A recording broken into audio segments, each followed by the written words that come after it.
এটা একটা সামরিক শক্তি ব্যবহার করে বাংলাদেশটাকে। তাইলে আজকে যে পূর্বে পশ্চিমের যে একটা দ্বন্দ্ব মাঝখানে আমরা আছি, কখনো গোলাপর গুলি ফুটাফুটি শুরু হইবে না। তাহলে চুক্তি অনুযায়ী তো ভারত অবভিয়াসলি আমার দেশটাকে ব্যবহার করবে, আর সেই আমার দেশটা যদি ভারত ব্যবহার করে আর ভারতকে যারা আক্রমণ করবে তারা আমার দেশটাকে আক্রমণ করে আমাদেরকে পরাস্ত করে তো ভারতীয় সীমান্ত দিতে হবে, তাইলে আমরা ক্রস ফায়ার করব। সুতরাং এই চুক্তিগুলি যদি আপনি বিশ্লেষণ করেন, সবচেয়ে হলো আমাদের আগামী দিনে বাংলাদেশের নিরাপত্তার প্রশ্নটা অত্যন্ত কঠিন। আবার ট্রেন ছিল বাড়ছিল, আমগো গোয়েন্দা সংস্থা তো পরিকল্পনা লোক আছে, তারা কি করলো, কিছু পোলা পাইলে আবার নিজেদের কিছু ইটা বাড়তে ভেঙে দিল, তারপর আবার বসে নিরাপত্তা। তখন কি হবে, রাস্তার মাসে পাশে ইন্ডিয়ান তাবু ইন্ডিয়ান সোলজার লাগবে। এটা বাংলাদেশের সোলজারদের তো কোনো কাজ নাই, কারণ বাংলাদেশের সোলজারও ভারতের সীমান্ত থেকে যুদ্ধ করব এমন সম্ভাবনা, এমন ইচ্ছা আছে নাই। যদি থাকতো তাহলে বার্মা আমাদের এদিকে গুলি করার সাহস করতো না।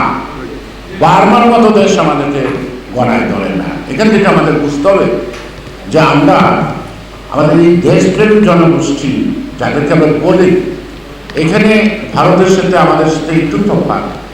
ওরা ফুটপাতের দোকানদার থেকে আরম্ভ করে একদম বড় কর্পোরেট হাউস করত, তারা কিন্তু তার দেশকে ভালোবাসে, তার বেনিফিটকে লস করে তাদের বেনিফিট দেয় না। তো সেইটা আমরা আমাদের দেশে আমাদের সেই দেশের প্রতি যে ভালোবাসাটা, সেটা আমরা কতটুকু সৃষ্টি করতে পারছি। যারা আমাদের সীমান্ত রক্ষা করবে, কেন করবে, না করলে তো কোনো দায় নাই। কেন দায় নাই? আগে ছিল বিডিআর, বাংলাদেশ রাইফেল, এখন হচ্ছে বিজিবি, অর্থাৎ রাইফেল হাতে নেয়, তাই গুলি খাওয়ার। বাংলাদেশের টোটাল মানচিত্রতেও ফেরানের মতো কাটাতারে ঝোলানো আছে। এটা বাংলাদেশটা স্বাধীন আছে কথা বলার মতো কোনো সুযোগ নাই পলিটিক্যাল সায়েন্সের ভাষায়, নাই। কারণ প্রত্যেকটা কথা যদি আমি অনেককে জিজ্ঞেস করি, আরে দেশে অনুমতি ছাড়া আমি কোনো সিদ্ধান্ত না দিতে পারি, সেই কান্ট্রিকে কখনো সার্বভৌম কান্ট্রি বলা যায় না। আর যে কান্ট্রির সার্বভৌমত্ব থাকে না, সেই দেশ কখনো স্বাধীনতার ইয়েতে পড়ে না, ডেমোক্রেশনে পড়ে না।